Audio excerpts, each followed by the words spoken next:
Hello everyone, it is I, War, back again with another devlog number 11, maybe 12, I forget.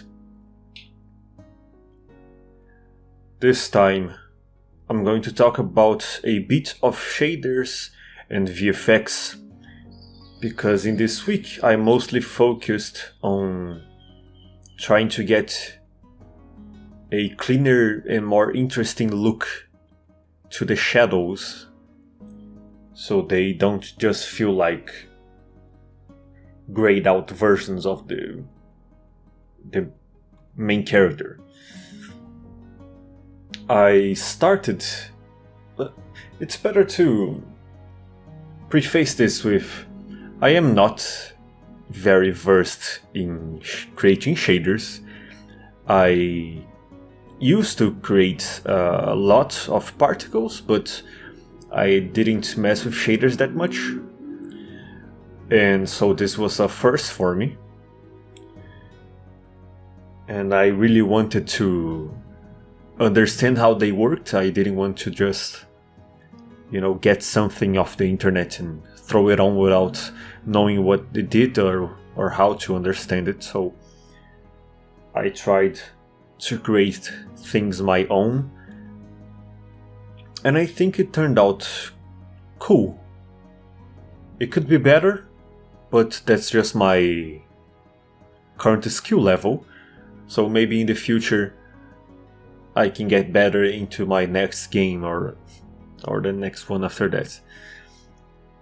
So I started with an idea for the shadows, basically as they are the main character but from other dimensions or other realities. I thought it would be nice if they had an effect that would simulate the idea of them peeking through while being unstable.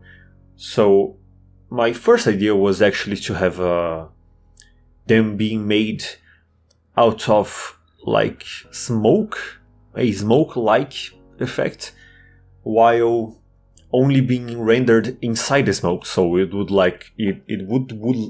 oh, I fumbled. It would look like they were peeking through these little gaps.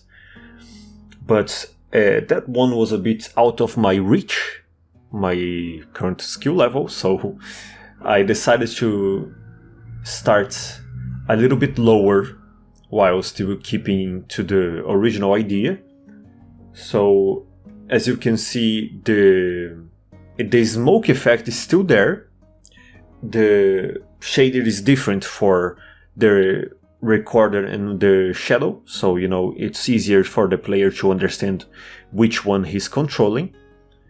So the original shader was a simple grayscale shader in which it had a bit of a transparency applied to it, while being a mask to some smoke effects. And I think it turned out really cool at first glance. The smoke effects on the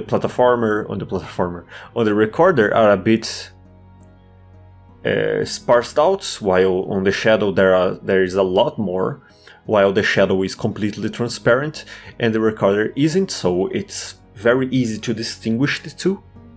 But I think it lacked a bit of character, so I did some research to what I could achieve, and I landed on achieving this kind of glitchy old school TV effect. And for that I started messing with the vectors and the position of in the positional part of shading, which I had zero knowledge about. At least the other part I had a little bit.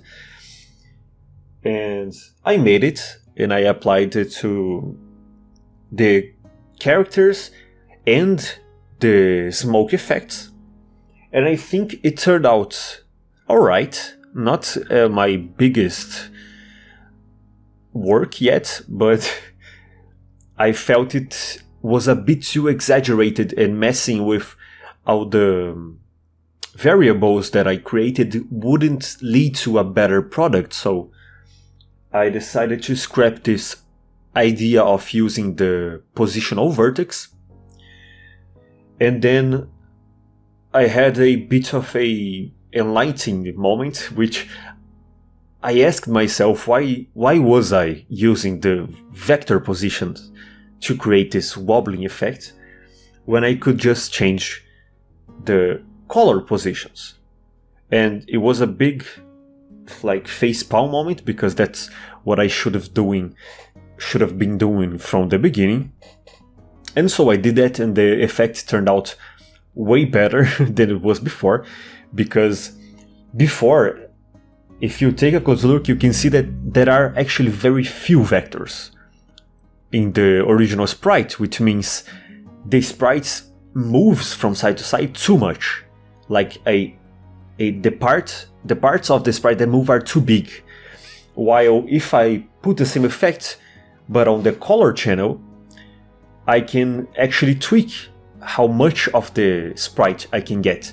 And my original thought was that I wanted to get every pixel line, basically every horizontal pixel line, I wanted to get that line and move to the side. And I did that, and I think it turned out a lot better. I messed with the variables to get a more subdued effect, so the shadow, it glitches out much more than the recorder, and the glitch is much stronger, but it's not as drastic as it was in the last try. While the recorder, it glitches out very sparsely, and the glitch strength, it's not that hard. The transparency is still the same. The recorder's transparency is much higher than the shadow, while the shadow is much more transparent, with the smoke being also affected by the shader, which leads to a great effect. It's the best I can do currently, so that's fine by me. And that's about it. This week I mostly took kind of a week off-ish, not really off work, but off the animations, to focus on the shading. And it was a fun little side path to take. And that's about it. Thank you all for watching. Follow me on Twitter, subscribe, leave a like, all that jazz. Thank you very much. Have a great weekend. And I will see you next week. Until then.